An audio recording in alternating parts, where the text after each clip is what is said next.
Hoy vamos a adentrarnos en la vida y en la obra de una de las escritoras más influyentes del siglo XX, Virginia Woolf, una mujer que no solo revolucionó la literatura con su estilo único, sino que también se convirtió muy prontamente y sólidamente en un ícono del feminismo y la lucha por la libertad creativa.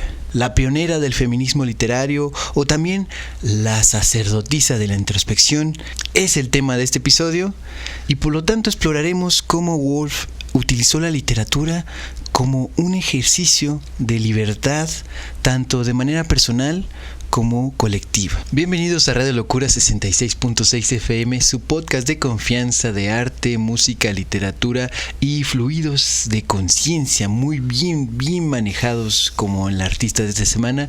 Mi nombre es Javier, @ más o menos en todas las redes sociales como está apareciendo en la pantalla. También tengo un canal hermano titulado Más o menos Literatura, aquí mismo en YouTube, donde comparto cosas que a nadie le importan pero a todo el mundo le sirven, que es reseñas literarias, comentarios críticos sobre lecturas y cultura en general.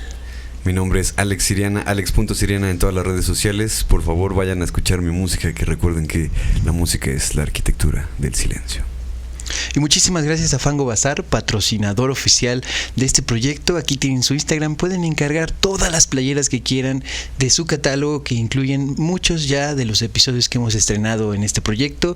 Manden el mensajito directamente y seguirán apoyando este proyecto también por ahí. Por favor, consideren unirse a la familia de Radio Locura en Patreon. Ahí tenemos 2 niveles, básicamente en los dos van a tener lo mismo, nada más en el segundo van a recibir una hermosa playera de parte de Fango Bazar y por supuesto agradecimientos infinitos y por supuesto contenido sin publicidad. Síganos en Instagram también para estar siempre actualizados de lo que ya se estrenó en el canal y lo que viene en camino, sobre todo porque estrenamos durante toda la semana mini secciones, bocadillos de cultura, de arte, todos los días, ahora más o menos a la 1 de la tarde, y también el episodio estelar cada domingo 9 p.m. Y muchísimas gracias a todas las personas que nos dejan sus comentarios, están dejando su like en este momento y por supuesto pues suscríbanse a este canal si quieren muchísimo más contenido acerca de gente que está loca pero que es profundamente bella. Así que recuerden que la locura todo. Y que ser animal no está tan mal. Vamos a ver el intro y estamos de vuelta.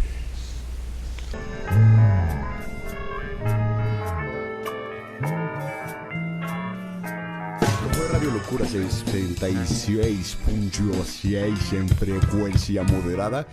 Ideas idiotas para gente inteligente. Adiós.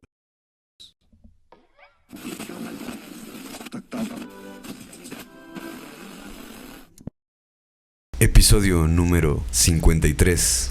Virginia Woolf.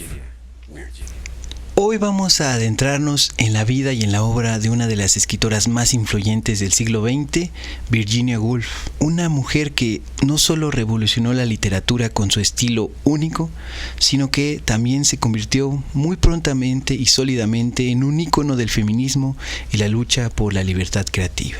La pionera del feminismo literario o también la sacerdotisa de la introspección es el tema de este episodio y por lo tanto exploraremos cómo Woolf utilizó la literatura como un ejercicio de libertad tanto de manera personal como colectiva. Hablaremos de su vida, sus obras más emblemáticas, su pensamiento feminista y su postura pacifista también. Además, reflexionaremos sobre su legado y cómo sigue muy relevante en todos nuestros días. Pero antes de sumergirnos en su mundo, vamos a dar un poquito de contexto para empezar.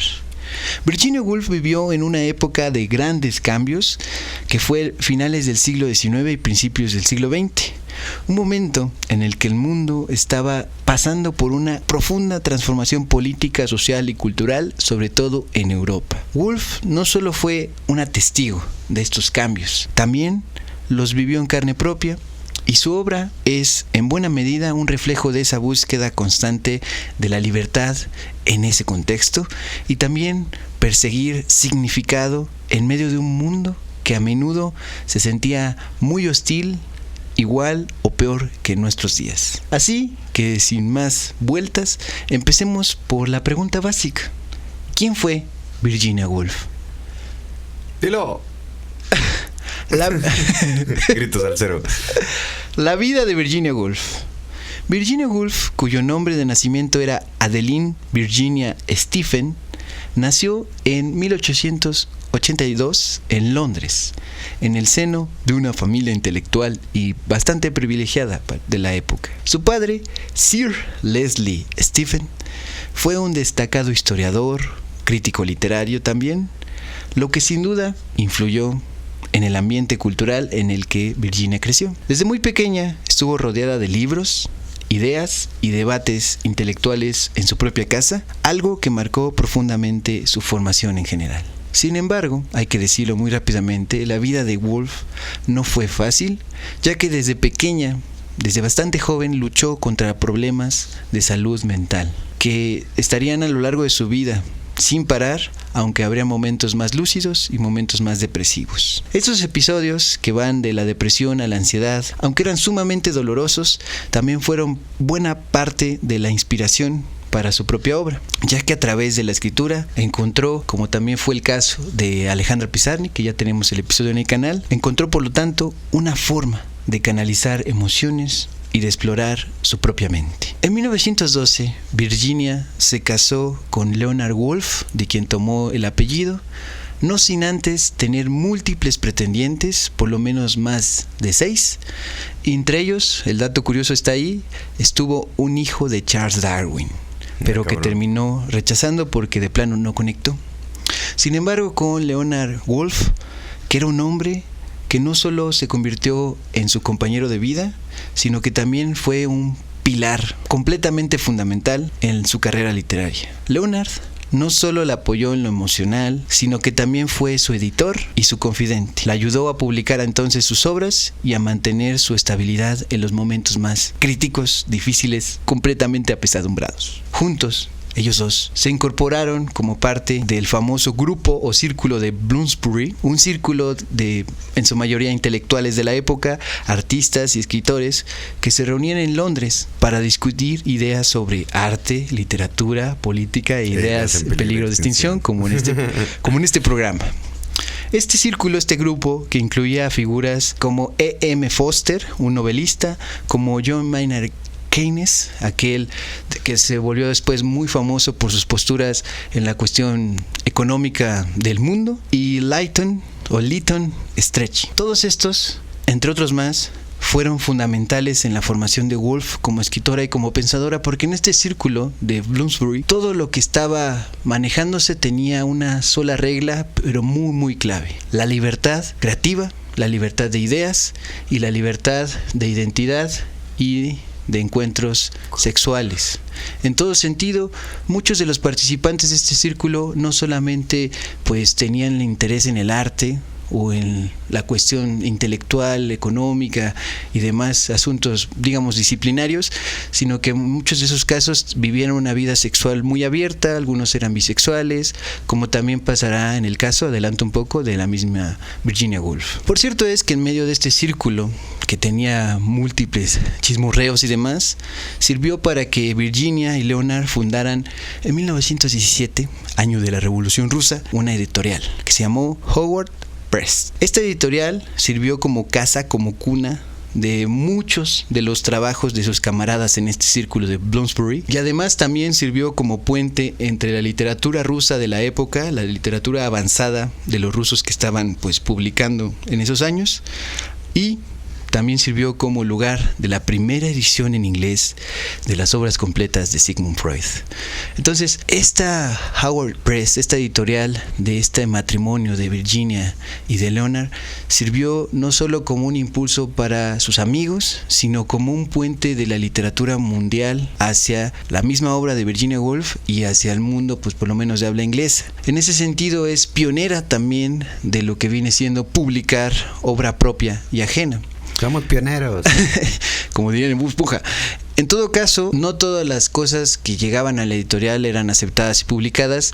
Es mítico el rechazo que hicieron del manuscrito de El Ulises de James Joyce, una de las obras también más importantes de la época, de los años 20, que no salió publicada en esta editorial porque Virginia Woolf consideró que, por un lado, era casi imposible, con las herramientas que tenían de impresión, lograr una edición adecuada, dada la experimentación que tiene esta novela, y por otro lado, que no se entendía ni un carajo, ¿no? Entonces, es muy curioso que, aunque El Ulises de Joyce empata mucho con ciertas partes de la propuesta literaria de Virginia Woolf, ella no pudo o no quiso, digamos, como darle cabida en su propia editorial, pues contradicciones, ¿no? Momentos irónicos de la historia, pero en este caso, pues, más allá de su vida personal, que si ustedes quieren clavarse, pues hay inclusive de uno de sus sobrinos una gran biografía de Virginia Woolf, donde se ve todos estos recovecos y los chismorreos sexuales y de insinuaciones y de matrimonios y de la libertad creativa que tenían en ese espacio, pues lo pueden visitar, pero lo que realmente nos interesa en este episodio hoy es su obra, porque a través de sus novelas, de sus ensayos, de sus diarios, de sus cartas también, Virginia Woolf no solo exploró su propia mente, sino que también cuestionó las estructuras sociales de su tiempo, especialmente, como es evidente y como se ha seguido redescubriendo una y otra vez, en estas cuestiones que limitaban a las mujeres. La obra de Virginia Woolf. Virginia Woolf es principalmente conocida por su estilo literario completamente caracterizado por el uso del monólogo interno, del flujo de conciencia, que es una técnica que tiene que ver completamente con la subjetividad en la literatura. En otras palabras, es en lugar de estar viendo una historia, percibiéndola, que te la cuenten desde fuera en tercera persona, que puedes ver, digamos, alejado el personaje como en un videojuego, estás encarnando, atravesando sus pensamientos con todos los accidentes que pueden venir al estar pensando y que se te ocurran cosas que no tienen nada que ver, como vivimos continuamente, ¿no? Hay pensamientos intrusivos, hay recuerdos de infancia, hay proyecciones, hay deseos codificados con ciertas frases repetitivas, y esto es pues parte del flujo de conciencia que caracteriza muchas de las obras de Virginia Woolf, no solo novelas, también sus ensayos. Este enfoque de subjetividad y de fluir de conciencia le sirven para que su narrativa no sea la narrativa más clásica, sino que se incorpore dentro de la vanguardia de la literatura inglesa y literatura en general europea de la época. Estamos hablando de los años 1920, donde ella está sirviéndose de estas cuestiones híbridas de los géneros, de la manera de narrar y entender lo que es contar una historia o reflexionar sobre ideas, no desde los lugares académicos, porque ella no recibió educación universitaria, sino tuvo educación en su propia casa, no desde los géneros más reconocidos y, digamos, acaparados por los hombres, sino desde el ensayo y desde cosas que de repente no sabes que estás leyendo, pero pues te están contando historias o te están metiendo ideas muy cuestionables y muy cuestionadoras, y todo esto nos sumerge en pensamientos y emociones de sus personajes, creando una sensación de suma intimidad y de profunda psicología. Voy a destacar algunas obras y me clavaré en una al final de esta pequeña parte, pero la primera es Miss Dalloway, una novela que transcurre en un solo día y es la vida de su protagonista, Clarissa Dalloway. Ella explora, por lo tanto, temas como la identidad, el tiempo y la memoria son temas claves de Virginia Woolf. Ya están en esta primera obra exitosa de su carrera, y otra obra fundamental es Alfaro, una novela también que rastrea la historia de la familia Ramsay, y aquí hay reflexiones sobre el paso del tiempo, una vez más, muchísimo más clavado de la infancia, de un desarrollo, digamos, adolescente en la historia, y de rematar visitando el faro, que es como un símbolo de iluminación, pero que está lejano siempre, en perspectiva, en el horizonte. Sí. Por lo tanto, hay pérdidas y también hay búsqueda de nuevo de sentidos, de significados por parte de esta familia en Alfaro. Pero quizás una de sus obras más innovadoras, hay que mencionarla, es Las olas, un texto completamente experimental que sigue puras voces interiores de 6 personajes a lo largo de sus vidas. Estamos metidos en sus mentes, en las olas, creando una especie de marea literaria, de sinfonía de los personajes que desafía una vez más las convenciones narrativas de la época y en general hasta nuestros tiempos. Sin embargo, más allá de este estilo literario, lo que realmente define a la obra de Woolf es una búsqueda constante, digámoslo una vez más, de libertad. Para ella, la literatura no era solamente un medio de expresión, sino un acto de liberación. En esta ocasión, la novela que yo quiero destacar primordialmente es Orlando, una biografía, y quiero darles una sinopsis y un pequeño comentario de esta obra que a veces se deja un poco de lado porque pues tiene bastantes en las cuales clavarse. Sí, pero claro. aquí hay fascinación, aquí hay cosas atrevidas por parte de Virginia Woolf, que la publica en 1928. Son los locos años 20.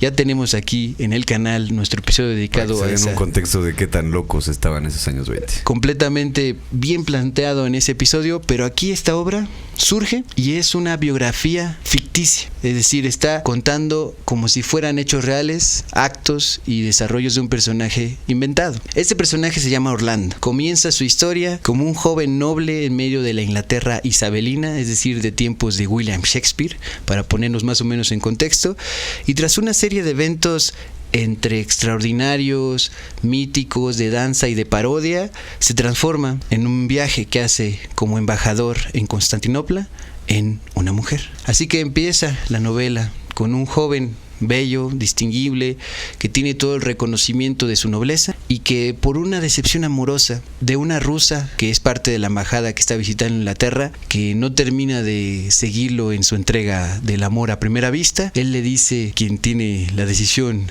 directamente en el reino, ¿sabe qué? Ya no quiero estar aquí, mándeme como embajador a otro lado, el amor me acaba de destruir. Llega a Constantinopla y ahí Nepo Baby. en parte sucede que se queda dormido. Esto es como algo simbólico, pero no es que haya fantasía. No estamos en El Señor de los Anillos. Son momentos, digamos, como onírico, de reposo del cuerpo de Orlando, que duerme semanas y semanas en medio de la revolución que se desata en Constantinopla después de que a él lo nombraron Sir o Caballero de la Orden de Baño, así se llama, que es un nombramiento un poco extraño en español, pero así se llama en inglés, en fin. Y está inconsciente varias semanas y bajan las alegorías, las personificaciones, quiero decir, de la pureza, de la modestia y de la castidad.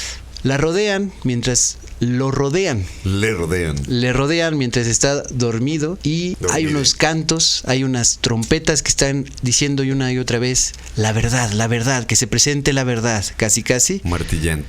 Martillante, un coro reviviendo un poco los clásicos grecolatinos, y cuando por fin despierta, cuando estas alegorías, estas personificaciones un poco recatadas, un poco mojigatas, se terminan de retirar, él indudablemente, y así lo dice la novela, no podremos negarlo, era una mujer. Es interesante que ahí hay muchas críticas sobre qué significa una biografía, qué significa una ficción, cómo es que estos sucesos suceden, valga la redundancia, y alguien que está encargado de contarlo históricamente como un biógrafo, una biógrafa, tiene que quedarse en los hechos, aunque entre paréntesis literalmente se va plasmando en el texto la explicación de cómo sucedió esto, los motivos, ¿no? Los alcances de esta transformación de un hombre a una mujer, ya lo explicarán los filósofos, los poetas.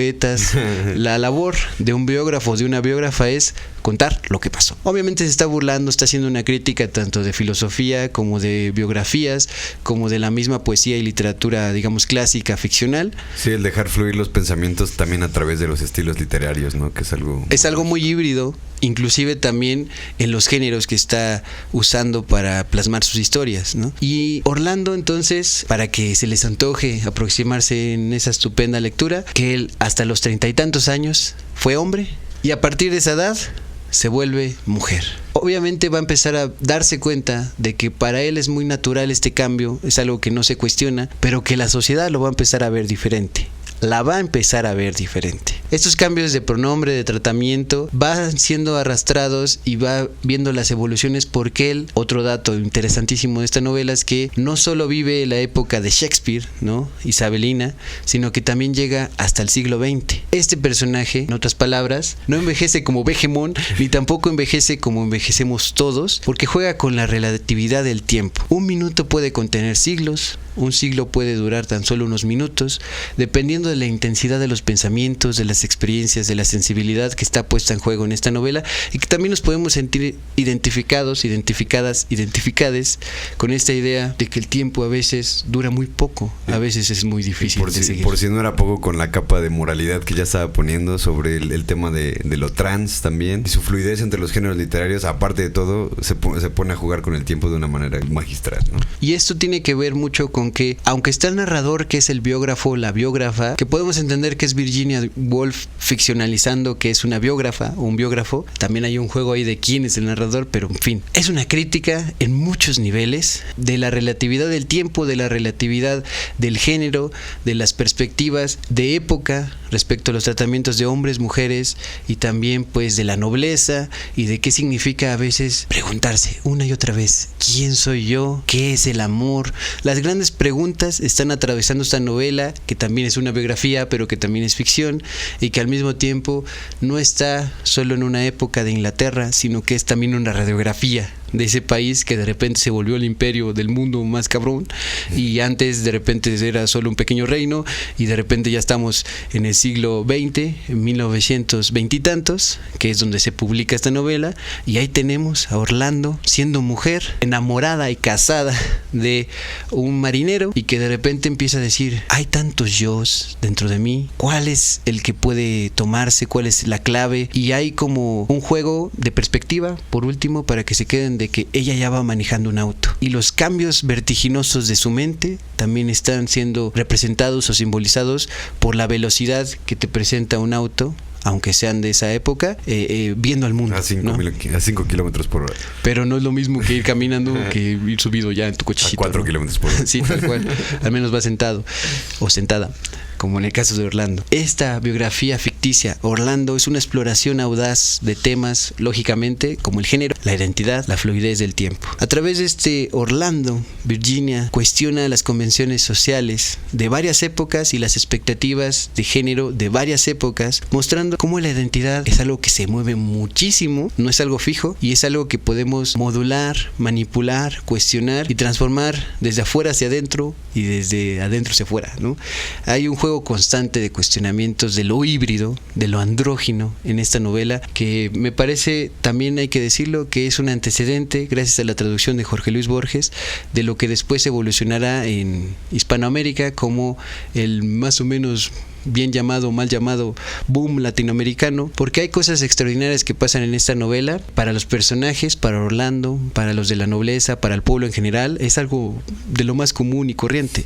Si hay una helada en Londres, que es lo que pasa en algún momento más o menos en la primera mitad de la novela, y se congelan las personas en el lago, en el camino, pero vendiendo cosas, o sea, instaladas en el gesto que estaban haciendo comercial o de desplazarse, los ricos, como ellos sí pueden sobrevivir, lo ven como una feria, pero no lo ven como hay que arreglarlo, eso está muy mal, sino hay un doble juego. Siempre metidos en sus pinches casas con su calentador a la vez. Sí, con miles de fogatas, con miles de maneras de sobrevivir, y el pueblo no, pero se quedan cristalizados, detenidos en el tiempo, en el hielo y también en las épocas donde la injusticia pues sigue existiendo, ¿no? Orlando también es una obra profundamente personal, hay que decirlo, ya que está inspirada en la vida de Vita Sackville West, una escritora y que también fue amiga íntima, amante de Virginia Woolf. La novela es una especie de carta de amor que le dedicó Virginia a Vita Sackville West, porque es un homenaje al mismo tiempo que explora la idea de que el amor y la identidad trascienden las categorías tradicionales del género literario, del género de identificación sexual y de las preferencias en general de los seres humanos. El sexo del tiempo. Sí, y en cuanto al estilo, Orlando es una obra llena de humor, ironías y bastantes cuestionamientos, como ya lo venimos diciendo. Por lo tanto, es una obra que a la vez es una novela histórica, es una sátira y es una reflexión profundamente filosófica del tiempo y de todos los temas que ya venimos diciendo. Una obra que hasta el momento, hasta que estamos grabando este episodio y seguramente muchos años más, siglos más, como el mismo Orlando en su propia historia, las expectativas son desafiadas, las normas no son siempre respetadas, tanto literarias como sociales. Está clarísimo que celebra la libertad y la fluidez, y una de las obras más originales y atrevidas de Virginia Woolf. Si no han leído nada de Virginia Woolf, de su narrativa, es probablemente una de las mejores entradas, porque no te pierdes tanto en los pensamientos, no es tan divague como a lo mejor Las Olas o como Miss Dalloway, sino que está muy bien entendido cuál es el personaje y cuál es su aventura, aunque tiene muchos momentos muy profundos y de introspección. Y pasando a Virginia Woolf y el feminismo, hay que decir que no solo se limitó Virginia Woolf con esta participación en el feminismo a reivindicar derechos políticos o sufragistas o de cuestiones económicas. Para ella, la lucha por la igualdad, por el reconocimiento y el respeto de las mujeres pasaba también por una liberación obviamente creativa y la posibilidad de que las mujeres pudieran expresarse de manera libre, como se les pegara la puta gana, como debe de ser, sin las ataduras de las expectativas sociales de la época, ni esa época, ni la de que está corriendo en este momento, ¿no? Mierdera. A través de la escritura, Virginia Woolf exploró temas como en la cuestión del feminismo, la identidad, el género, la libertad, la condición humana en general. Cuestiona estas estructuras sociales que limitaban a las mujeres y a los individuos en general, pero lo hace de una manera brillante, principalmente en lo más reconocido, su ensayo famosísimo, Un cuarto propio, una habitación propia, dependiendo de la traducción. Y aquí argumenta su clásica idea: para que una mujer pueda escribir son necesarias dos cosas: dinero y un espacio propio. Es decir, que haya independencia económica y un espacio físico y mental donde pueda crear sin distracciones. Este ensayo también es de los locos años 20, 1929. Se ha convertido en un texto fundamental en todo el mundo del feminismo, ya que no solo hace una reivindicación de la igualdad de capacidades y de potencias y de actos de las mujeres y para las mujeres, sino que también cuestiona estas estructuras patriarcales bien asentadas, demasiado repetitivas y cuadraditas que han mantenido la desventaja históricamente por parte de las mujeres. En Un cuarto propio, Woolf introduce un concepto que quiero que se graben bien en la cabeza, que se lo lleven para repartirlo en estos días y en general en su vida: el concepto de la hada del hogar, como una figura simbólica que representa las expectativas sociales sobre las mujeres. Esto significa que el hada del hogar es ser comprensivas, tiernas, puras y sacrificadas. Woolf argumenta que este fantasma, que esta figuración del hada del hogar es la clara interposición entre las mujeres y su creatividad, impidiéndoles lógicamente escribir o crear arte con libertad. Para ella, para Virginia Woolf, la única manera de matar a la hada del hogar era a través de dinero y educación. Dinero no para volverte putrimillonario, sino para sobrevivir de manera pues digna, con solvencia, digamos, de lo básico y un poco más, la tranquilidad económica en ese sentido, y la educación, que es la apertura de los espacios universitarios y en general la educación formativa para las mujeres, obviamente, no solo para los hombres. Así, las mujeres podrían liberarse de las ataduras sociales y dedicarse plenamente a la vocación creativa que sea que ellas decidan y tengan. Pero Virginia Woolf no solo hablaba de esta liberación en términos individuales, para ella la literatura también era una herramienta de solidaridad entre las mujeres. Esto porque en Un cuarto propio visita, digamos, de manera literaria y también como un ensayo, como un discurrir de conciencia cuestionando ideas, visitando una universidad ficticia que es la combinación de Cambridge y Oxford, ve que en la biblioteca, para empezar, es un pedo que la dejen entrar, pero después, ya estando dentro, se da cuenta de que cuando llega a la W de Woman, ¿no? Ajá. Todos los libros, o prácticamente todos los libros, están escritos por hombres y desde las más diversas materias sobre las mujeres. Y después se acerca a la M de Man, ¿no? O de Men, para ver qué onda con los respectivos de los hombres, los libros respectivos, y ve que no hay ni uno solo que esté ahí escrito por una mujer. Entonces todo está demasiado sobrelimitado y eso afortunadamente no sigue exactamente igual, pero desafortunadamente pues falta mucho por hacer. Esto no es lo único que hace en este ensayo. Termina hablando de que podemos hacer el ejercicio mental de pensar en una hermana de William Shakespeare, cómo hubiera sido su realización siendo mujer, con las mismas capacidades, digamos, de venir de esta familia de William Shakespeare, con los mismos acercamientos, digamos, de su vida, cómo hubiera sido su obra. Y seguramente es que no la hubiera podido realizar, porque no tenía ni el argumento económico ni un espacio para realizarlo. En eso tiene que ver mucho la cuestión de la maternidad, tiene que ver mucho la cuestión de siempre estar al cuidado de los demás, y esto del hada del hogar, incluso aplicado a esta ficticia o imaginaria hermana de William Shakespeare. Otra de sus grandes frases de Un cuarto propio es: la imaginación es hija de la carne, Entonces, las experiencias de cada cuerpo en lo individual y de cada género en esa correlación, hombre-mujer, van a arrojar cosas distintas, lógicamente, ¿no? Hay diferenciación, aunque eso no quiere decir que uno tenga que ser mejor que el otro. Al contrario, que sea plural, que sea surtido rico. Y por eso termina rematando en algunos momentos, aunque luego se contradice porque está pensando y desarrollando sus argumentos, que la idea de una mente andrógina, de una escritura andrógina, de un arte andrógino, puede posibilitar que no haya esta división tajante, hegemónica del hombre sobre la mujer. Ahora bien, Virginia Woolf también hizo una crítica de la guerra, además de una lucha por la igualdad de género. Defendió totalmente la paz en tiempos de ya inicios y desarrollos de la Segunda Guerra Mundial, con un texto, otro ensayo que se llama 3 guineas, 3 monedas de este imperio, ¿no? Es como 3 pesitos, digamos, más o menos, publicada en 1938. Ya no estamos en los locos años 20, ya estamos en la década de los 30, que fue devastadora para toda Europa, ¿no? En los completamente destructivos años 30.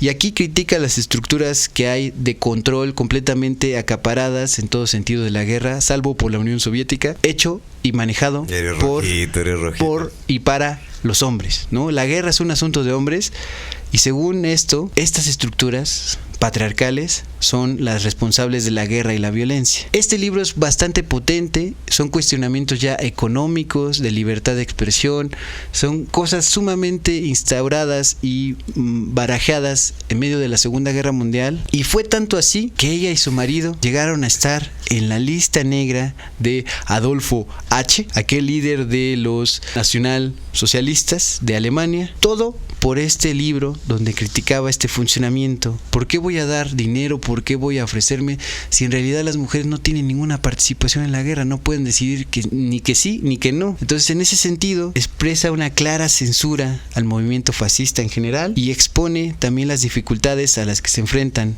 las escritoras e intelectuales por el poder legal y económico que tienen los hombres en comparación de las mujeres, perjudicando su educación y su desarrollo en la sociedad, tanto en tiempos de paz como en la guerra. Entonces, eso no solo es porque no, pues estamos en guerra, pues por eso hay que oprimir a las mujeres, sino siempre ha pasado, ¿no? En este ensayo. No me regañes, güey, no me regañes. No te regaño a ti, me estoy regañando a mí mismo y al mundo.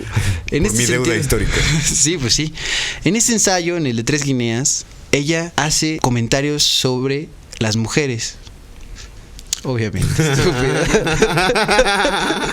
En este ensayo, Virginia Woolf argumenta que las mujeres, al estar excluidas de las instituciones militares y políticas, que no pueden votarse, que no pueden nombrarse como militares, tienen una perspectiva única sobre la guerra. Por supuesto. Para ella, la única manera de evitar futuros conflictos es a través de una buena educación heterogénea que incluya a todos los de la sociedad, no solamente a los hombres, y también a través, de nuevo, de pesitos, ¿no? De dinero auténtico que llega para las mujeres y también para los hombres. Esto permitiría a las mujeres participar plenamente en la sociedad y contribuir a construir un mundo más justo y pacífico. Claro está que muchas veces el corazón humano, en general, la mente humana se corrompe. Pero de nuevo recordemos en qué época estamos hablando. Principios del siglo pasado, con esta idea todavía posible de que el mundo podría ser tajantemente mejor. Básicamente hace 100 años, ahora que estamos en los distópicos años 20 de los 2000.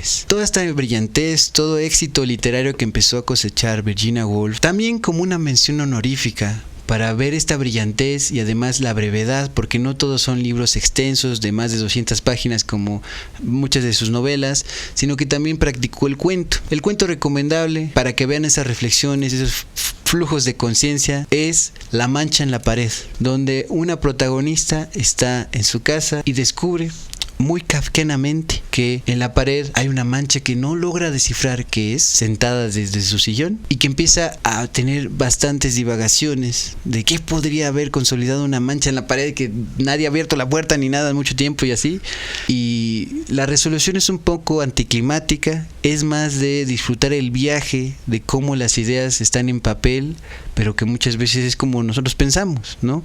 Sí. No estamos pensando de una manera lógica, completamente pues organizada, sino tenemos múltiples accidentes al momento de reflexionar o de estar simplemente pues existiendo, ¿no? Con la mente pues ahí medio encendida, medio destartalados, pero pues pensando cosas, ¿no? O sea, que pensando cosas. La mente en el juego, Troy Bolton. High School musical, gran película.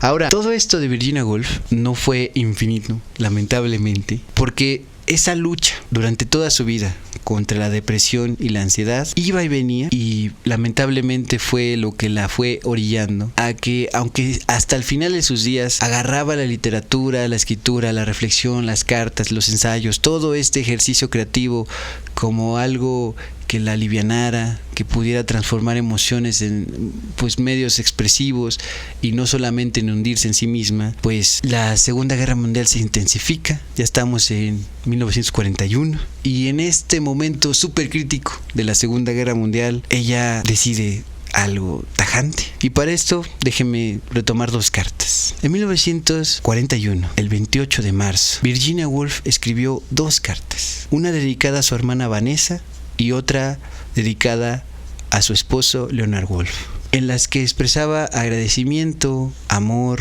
reconocimiento, pero también un profundo dolor y una incapacidad para seguir luchando contra sus demonios internos. Me voy a permitir leer las dos cartas, son bastante breves y son las últimas cosas que escribe Virginia Woolf. Carta de Virginia Woolf a su hermana Vanessa Bell. Querida, no puedes imaginarte lo mucho que me ha gustado tu carta, pero siento que he ido demasiado lejos en esta ocasión para que pueda volver. Es lo mismo que la primera vez. Todo el tiempo oigo voces y sé que no puedo superar esto ahora. Todo cuanto quiero decir es que Leonard ha sido sorprendentemente bueno cada día, siempre. No puedo pensar que alguien hubiera podido hacer más de lo que él ha hecho por mí. Hemos sido perfectamente felices hasta las últimas semanas, cuando este horror empezó. ¿Harás que esté seguro de esto? Siento que le queda mucho por hacer y que seguirá adelante, mejor sin mí, y que tú le ayudarás. Apenas si puedo pensar con claridad ya. Si pudiera te diría cuánto has significado tú y los niños, es decir, sus sobrinos, para mí. Creo que lo sabes. He luchado contra esto, pero ya no puedo más. Virginia. Y la otra carta para Leonard Woolf, su esposo. Querido, creo que voy a enloquecer de nuevo. Siento que no podemos atravesar otro de estos tiempos horribles. Y esta vez no me recuperaré. Comienzo a escuchar voces y no puedo concentrarme. Así que voy a hacer lo que creo que es lo mejor. Tú me has dado la mayor de las felicidades posibles. Has sido, en todos los sentidos, todo lo que alguien puede ser. No creo que dos personas puedan haber sido más felices hasta que llegó esta enfermedad. Y ya no puedo seguir peleando. Sé que estoy arruinando tu vida, que sin mí podrás trabajar. Y lo harás, lo sé. Ya ves que no puedo ni siquiera escribir esto con propiedad. No puedo leer. Lo que quiero decir es que te debo toda la felicidad de mi vida a ti. Has sido totalmente paciente conmigo e increíblemente bueno. Quiero decirlo, aunque todo el mundo lo sabe. Si alguien pudiera salvarme, solo podrías haber sido tú. Todo se ha marchado de mí, salvo la certeza de tu bondad. Y no puedo seguir arruinando tu vida durante más tiempo. No creo que dos personas puedan ser más felices de lo que nosotros hemos sido. A la madre, güey, no mames. Virginia. Ese mismo día, Virginia Woolf se llenó los bolsillos del abrigo que llevaba puesto con piedras y se adentró en el río Ouse, cerca de su casa en Sussex. Uno de sus sobrinos contó la ironía tan dura que debió de atravesar a Virginia en estos momentos, ya que ella era una excelente nadadora y el instinto de una persona ahogándose, como es evidente y lógico, debe de incitar sin parar a salvarte la vida a ti mismo, a ti mismo. Su cuerpo fue encontrado semanas después, el 18 de abril de 1941. Virginia Woolf fue incinerada y Leonard enterró sus cenizas al pie de un olmo cerca de su casa de campo. Allí había dos grandes olmos que entrelazaban entre sí sus ramas, y a los que ellos llamaban Leonard y Virginia. Tan solo 2 años después, un viento fuerte derribó uno de los olmos. 10 años más tarde, el otro terminó de secarse. Los árboles murieron, al igual que Leonard y Virginia, pero su legado sigue vivo a través de sus obras y su lucha por esta libertad creativa de ideas, de géneros, de críticas, y por esta búsqueda de la igualdad y reconocimiento de las mujeres. Entonces, el legado de Virginia Woolf es inmenso. Por todos lados en estos tiempos y desde hace bastantes décadas, Virginia Woolf es un referente. Ya forma parte del canon de la literatura, por lo menos inglesa, británica, de Europa, y una vez que logras eso de Europa, como ha pasado muchas veces, ya te vuelves mundial. En eso, la literatura que ella provocó, incitó, invitó a hacer y estuvo practicando durante muchos años más de 30 libros en ese sentido, múltiples publicaciones en periódicos, ensayos, cuentos, ya lo he dicho. Todo esto tiene un estilo innovador, el flujo de conciencia. Esta parte donde te metes en la mente las personajes de Virginia Woolf en su gran mayoría, y que son una oportunidad para sentar unas bases de lo que es el feminismo moderno. Esta ola de las sufragistas de la época, ella lo hizo desde la literatura, desde el arte escrito, cuestionador y completamente honesto. Esta defensa de la creatividad, de la libertad en la creatividad, de la igualdad de género y de trascender estas limitaciones y de la paz, de una búsqueda de paz en general, sigue siendo, como ustedes lo sabrán mejor que nosotros, relevante en nuestras épocas. Ella nos deja entonces una lección muy importante. La literatura no se queda solo en crear textos, ideas por escrito o en medios digitales ya más contemporáneamente. También es un acto de liberación. A través de sus palabras nos invita a cuestionar las estructuras sociales que siguen limitando sistemáticamente en buena medida hasta nuestros días y a buscar sobre todo nuestra propia voz, nuestra propia libertad, con mentes no solamente ya limitadas en la idea de hombres, mujeres, categorías, de literatura, en lo que debe de ser. Una mente cuadrada. Nada de eso, sino mentes híbridas, andróginas, liberadas, y que también se entiendan que las experiencias son distintas, pero ninguna es mejor que la otra. Hay que ver cómo están entramados las creaciones literarias, el arte, por supuesto que sí, pero no denostar solamente por el tajo directo de perteneces a tal grupo, a tal género, a tal gusto en general. Es una estupidez basarse en eso. Hay que ver la obra y también ponerlas en contexto de manera pues respetuosa, armónica, y siempre agradeciendo que es mejor que existan actos creativos que destructivos a lo pendejo, porque como ya lo hemos dicho en varias ocasiones aquí y lo volveremos a decir en este mismo momento, es el ser humano es muy bueno para construir, pero es aún mejor para destruir. Entonces, Virginia Woolf, la sacerdotisa de la introspección literaria, artística, de liberación, también con esa cuestión de ser pionera del feminismo literario, está entre nosotros. No es algo que se haya abandonado y no creo que se abandone en bastante tiempo, para bien y para mal. Siempre está al alcance de ustedes ya en internet mucha de su literatura y también muchos de sus comentarios críticos de otras literaturas, y pues esta idea de que todo puede ser híbrido, no limitarse o extralimitarse a lo pendejo, sino que puedes hacer aperturas, ¿no? Seguir conectando cosas que aparentemente no lo están. ¿Por qué? Por el recurso de fluir de conciencia, en la manera en la cual trabajaba ensayos, novelas, cuentos, críticas y demás publicaciones, digamos, juguetonas, como sus biografías, como Orlando, que es la que principalmente destaca hasta el momento. Y algo bien destacable de Virginia Woolf, creo yo, es que es uno de los grandes estandartes justamente dentro del feminismo, pero también dentro del arte per se, acerca de cómo la forma en la que tú detectas tus espacios, ¿no? Tus espacios tanto corporales como sociales, y son conceptos, digamos, un poco más abstractos de simplemente pensar sobre la inteligencia o la cultura o cosas así, ¿no? Es realmente te estás viendo a ti dentro de un contexto, y ese contexto también te está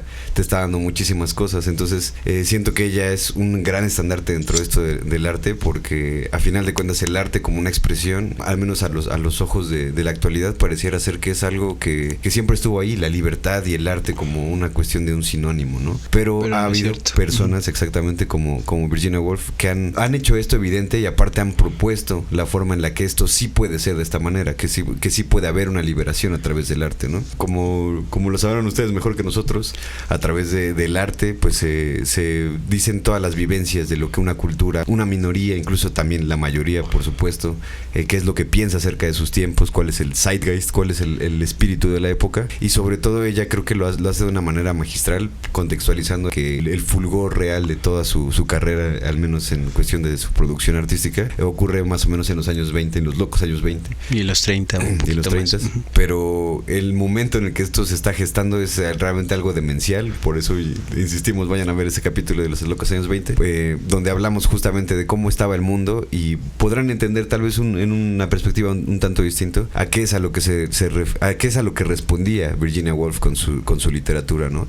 Y sobre todo esto justamente de no nada más proponer temas o conceptos, sino que también la forma en la que lo está haciendo, que para mí es una muestra de una artista, o en este caso una persona que ya ni siquiera es casi como una polimatía en una sola cosa que es como entre literatura y también literatura per se, filosofía, también un poco de arte dentro de todo esto, ¿no? O sea, todo se está trastocando en la figura de la literatura de Virginia Woolf, y creo que la forma en la que ella está llevando las cosas, la literatura que ella quiere expresar, siempre está muy muy de la mano a sus propias entregas personales, ¿no? Y es justamente con lo que termino mi comentario, Joaquín, porque a final de cuentas ella lo que está haciendo es hacer patente, hacer vigente todo el tiempo que ella está viva, que ella está pensando, que este espíritu de la época se siente de esta manera, y que también hay otras formas de poder verlo, y aún así propone todavía una mejor manera de ver un futuro, que es el que ahora estamos viviendo, que para mí es justamente lo más importante de un artista pueden llegar a hacer en su vida, que es proponer un futuro mejor simplemente por el hecho de imaginarlo. Y esa capacidad de la imaginación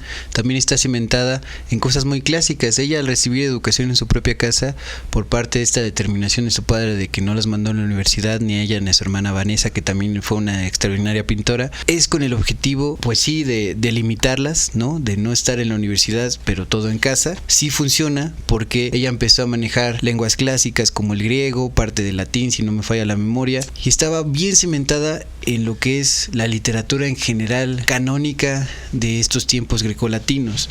Es decir, sí le sabe a lo clásico, y por lo mismo ella entra de otra manera en la literatura. Es decir, conozco las bases, conozco lo que ya está implementado en mi época, como lo más clásico, que es desde Shakespeare, desde Inglaterra hasta pues Homero y demás cuestiones más griegas y de pues este mundo antiguo. Clásicas, ¿no? Y en eso ella decide que no es la única posibilidad. También ya visto desde el mundo muchísimo más cimentado de las artes muchísimo más cimentadas en la civilización europea o occidental en general. Y esto también pues habla de que no siempre tenemos que hacer, y de hecho yo considero que a veces las mayores revoluciones son volviendo las raíces para hacer otras raíces distintas, ¿no? Sacarles otras flores a estas raíces. Como lo habíamos comentado en el episodio de Rosalía, ¿no? De regresar otra vez a tus raíces. Sí, y en ese sentido pues Virginia Woolf sigue inspirando a muchísima gente, y también ha recibido críticas, ¿no? Cosas como que, por ejemplo, ella vivía de las rentas de la herencia que le dejó su padre, porque murió pues más o menos todavía ella siendo muy joven, teniendo 20 años, y su madre había fallecido muchísimo tiempo atrás, antes incluso de todo esto.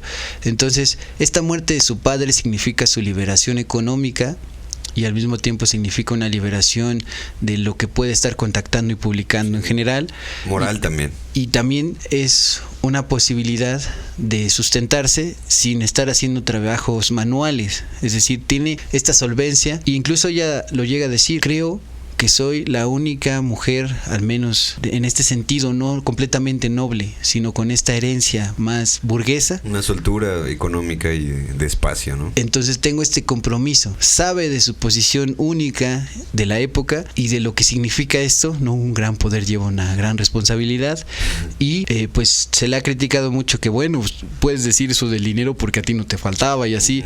Ya críticas más contemporáneas, lo cual puede ser una realidad también palpable, ¿no? No era una mujer pero también trabajadora. Es señalar algo que está también descontextualizado, porque al final de cuentas ella también era oprimida totalmente por sus tiempos. No quiere decir que lo que ella sufría sistemáticamente deje de existir.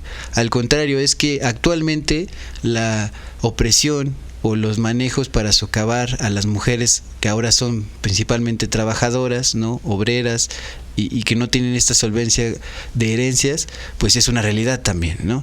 Entonces, no es hacer menos a Virginia Woolf, es hacer de su contexto una nueva interpretación de nuestro contexto, ¿no? De estos tiempos, claro, de esta realidad. Y bueno, también ha habido múltiples íconos que se han hecho de ella, recuperaciones en el teatro, una obra que la trajo de nuevo a boca de todos fue ¿Quién le teme a Virginia Woolf?, una obra de teatro que se volvió también una película después, que es un juego con que ¿quién le teme al lobo feroz? Virginia Woolf, Wolf es como lobo en inglés, ¿no? Entonces en esta obra se está repitiendo constantemente ¿quién le teme a Virginia Woolf?, como haciendo este guiño a la canción de los cerditos. Y del lobo feroz, y en ese sentido pues vuelve a estar en los años 70 más o menos, no solo de moda, sino en boca de todos. Bueno, pues ¿quién es Virginia Woolf, no? Y entonces es un nombre que ahora indudablemente, como Mary Shelley, ¿no? Como aquí en México Rosario Castellanos, es indudable como parte del canon, como de esas cada vez más, pero siempre menos que los hombres, mujeres presentes en la literatura canónica, en el arte canónico, y que debemos de verlo de nuevo como una apertura y no como, bueno, pues ya está, ya se cumplió, no, sino es seguir abarcando, seguir ensanchando pues toda esta diversidad de los tipos de géneros literarios, de comunidades de atracción, de deseo, y que aunque ella estaba beneficiada por esta libertad económica de herencias, no es la única realidad, pero así le tocó vivir a ella, ¿no? Sí, pero justo como tú lo comentabas fuera de cámaras, por ejemplo, se puede notar muchísimo en la educación que sí se les proporciona a sus hermanos mayores, y que ella no goza de este privilegio justamente de estudiar de esta manera como ahora lo veríamos tan normal, ¿no? Natural. Digo, qué bueno, pero a final de cuentas lo que es bastante impresionante también en general de las mujeres, y por favor también vayan a ver el episodio de Mujeres Polímatas, que justamente a pesar de esta opresión histórica, y que también obviamente es cultural,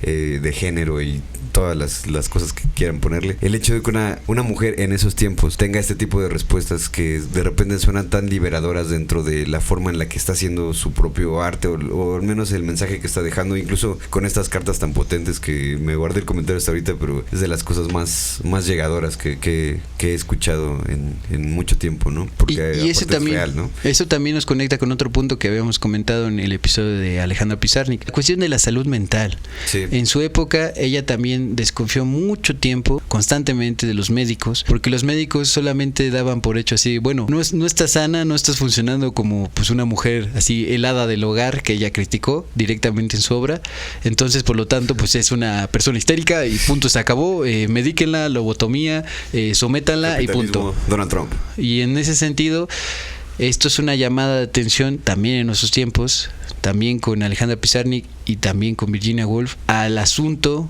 completamente crítico, importante de la salud mental, de la evaluación, Sí. no para someter peor aún a las mujeres. También le pasó a Leonora Carrington en algún momento, tenemos el episodio también en el canal, de, bueno, como no sigue las convenciones, solo es una persona loca, y entonces pues no la encerramos o no le ponemos atención clásicamente bien de platicar, de entender, de ir al meollo del asunto, sino solo la segregamos. Sí, el psiquiatrismo.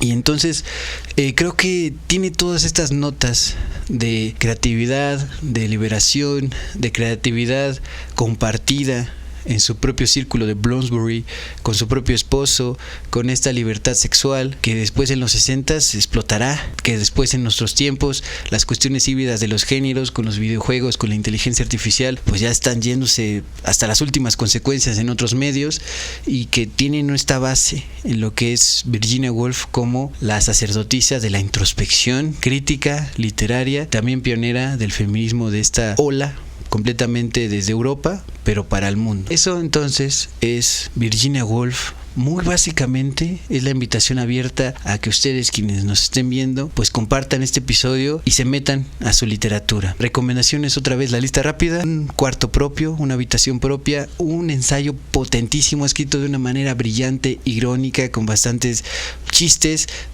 pues es que es absurdo esta realidad de la universidad, de las bibliotecas ataviadas o completamente pues rellenas de puros libros de hombres sobre mujeres y hombres en general, y pues es un clásico, ¿no? Es un clásico que los clásicos sirven para volverlos a visitar, no solo para saber cómo se llaman, ¿no? Y también, pues, Orlando, que es una lectura que a mí me cambió otra vez la perspectiva en lo que es la ficción, lo que es que leo mucho.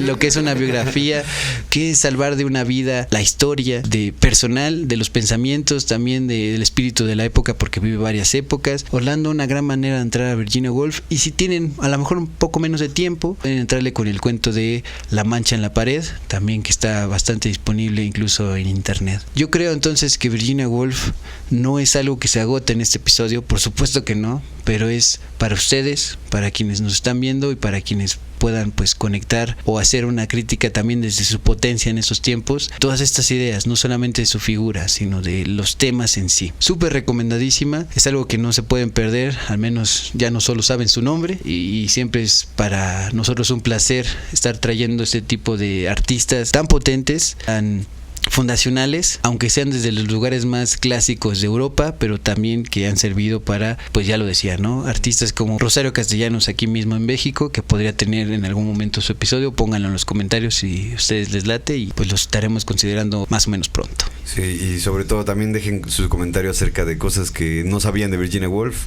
también de cosas que a lo mejor no comentamos, que obviamente se nos quedan muchas cosas en el tintero, pero justamente para eso es este espacio, para que ustedes comenten y nos digan qué es lo que les gustaría ver en el futuro también, y por supuesto cuáles son sus opiniones acerca de las cosas de las que estamos hablando, del contexto sociocultural y de todas estas cosas súper clavadas que seguramente a ustedes les encantará escuchar. Y muchísimas gracias también, por supuesto, a Fango Bazar, nuestro patrocinador oficial. La playera de Virginia Woolf eventualmente estará disponible, por supuesto que sí, en el catálogo de este proyecto que se sirve también para que ustedes porten estas ideas artísticas, estas ideas en peligro de extinción en sus propias yeras, en su piel, ¿no? En cada momento de su día a día. Y por favor consideren unirse a la familia de Patreon de Radio Locura, en la que ofrecemos 2 niveles. Obviamente esto es solamente para que ustedes se sientan en casa. En el primer nivel pues van a tener nuestro agradecimiento infinito y por supuesto saberse parte de la familia de Radio Locura, aparte de tener contenido sin publicidad. Y en el segundo nivel van a poder tener lo mismo, las mismas canonjías, pero también van a poder tener su playera, como no, de Fango Bazar, una al mes, cualquier talla, cualquier modelo. Síganos en Instagram, ahí están las actualizaciones al momento de lo que ya ha sucedido y de lo que viene en camino en este proyecto Radio Locura 66.6 FM. Aquí está el @ sin ningún problema, también en Instagram. Por favor consideren suscribirse. Si llegaste hasta este punto y no te has suscrito, a mí me parece que hay algo mal aquí. Y por favor deja tu like y deja tu comentario, nos interesa muchísimo leerte también. Mi nombre es Javier, @ más o menos en todas las redes sociales. También aquí en YouTube tengo mi canal personal, canal hermano de Radio Locura, más o menos literatura, un lugar donde hago críticas literarias, cosas que a nadie le importa pero a todo el mundo le sirve, culturales también. Y yo soy Alex Siriana, alex.siriana en todas las redes sociales. Vayan a escuchar mi música, que es el trabajo de mi vida. No será Orlando de Virginia Woolf, pero es trabajo honesto. Esto fue el episodio de Virginia Woolf en Radio Locura 66.6 FM. Ideas idiotas para gente inteligente. Y adiós.